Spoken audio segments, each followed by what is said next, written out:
Bonjour la classe. Aujourd'hui, nous abordons un nouveau sujet dans notre parcours de la grammaire française. Dans ce module, nous allons étudier les comparatifs et les superlatifs. Commençons par le comparatif. Premièrement, vous devez comprendre à quoi sert le comparatif. D'une manière générale, nous pouvons dire que le comparatif sert à exprimer une comparaison. Le comparatif représente un groupe de mots qui est formé à partir d'un adverbe de quantité plus, aussi, autant ou moins, et d'un adjectif ou d'un adverbe, d'un nom ou d'un verbe. L'adverbe de quantité peut marquer la supériorité, l'égalité ou l'intériorité. Considérons tout d'abord les comparatifs des adjectifs et des adverbes. Nous les considérons ensemble parce que les comparatifs de l'adjectif et de l'adverbe se forment de la même façon.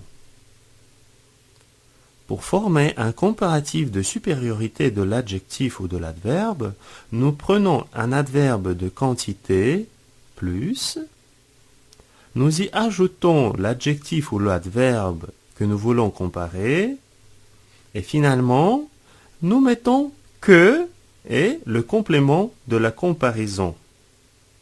Par exemple, il est plus beau que toi. Marie parle plus vite que Lise. Pour les comparatifs d'égalité et d'infériorité, nous suivons les mêmes étapes. Nous changeons seulement l'adverbe de quantité.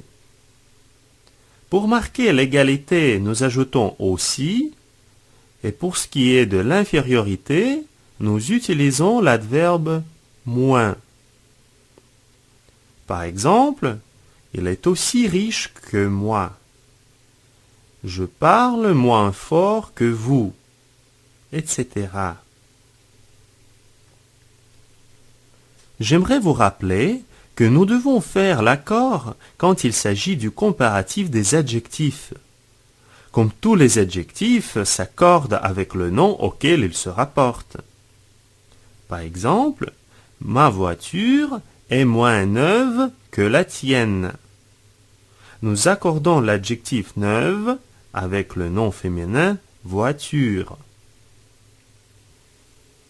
Quand il s'agit du comparatif des adverbes, ces derniers doivent rester invariables, c'est-à-dire il n'y a aucun accord. Par exemple, ma marguerite sent aussi bon que ta rose. Dans cet exemple, le mot bon reste invariable parce qu'il joue le rôle d'un adverbe dans la phrase. Quelques adjectifs ont un comparatif de supériorité irrégulier. Pour l'adjectif bon, le comparatif de supériorité sera meilleur. Pour mauvais, c'est plus mauvais ou pire. Et pour l'adjectif petit, nous disons soit plus petit, soit moindre. Les autres comparatifs de ces adjectifs sont réguliers, c'est-à-dire nous suivons la règle générale et nous ajoutons l'adverbe de quantité habituelle. Aussi bon, aussi mauvais, aussi petit, et moins bon, moins mauvais, moins petit. Vous allez peut-être me demander s'il y a une différence entre les formes plus mauvais et pire, de même qu'entre plus petit ou moindre. En ce qui concerne plus mauvais et pire, ces deux formes peuvent s'employer de façon interchangeable, sauf dans le sens de défectueux, où l'on emploie plus mauvais. Et nous allons surtout utiliser pire devant un nom évoquant quelque chose de vraiment négatif. Par exemple, sa vue est plus mauvaise qu'avant. Ou bien, les pires crimes de la planète. crime est vraiment un concept négatif, donc nous utilisons pire. Plus petit s'emploie dans un sens concret et moindre dans un sens abstrait. Par exemple, elle est plus petite que son frère. Donc ici, il s'agit du sens concret. Je n'en avais pas la moindre idée. Idée renvoie à une notion abstraite, donc il s'agit du sens abstrait. La moindre idée.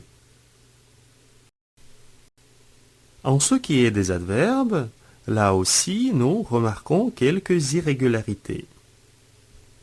Beaucoup change en plus ou davantage. Bien devient mieux. Mal se transforme en plus mal ou pis. Et finalement, l'adverbe peu devient pire ou moins.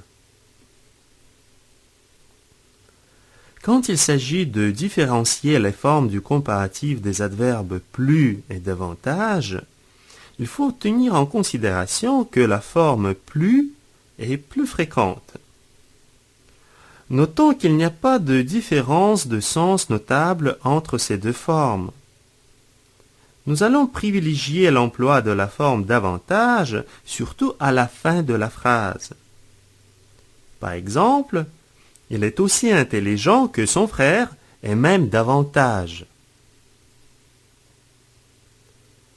En ce qui concerne les formes du comparatif plus mal et pis, dans le langage courant, nous allons surtout utiliser l'adverbe plus mal, alors que l'adverbe pis est plutôt réservé à l'emploi littéraire. Nous pouvons également rencontrer l'adverbe pis dans certaines constructions figées. Par exemple, de mal en pis ou tant mieux, tant pis.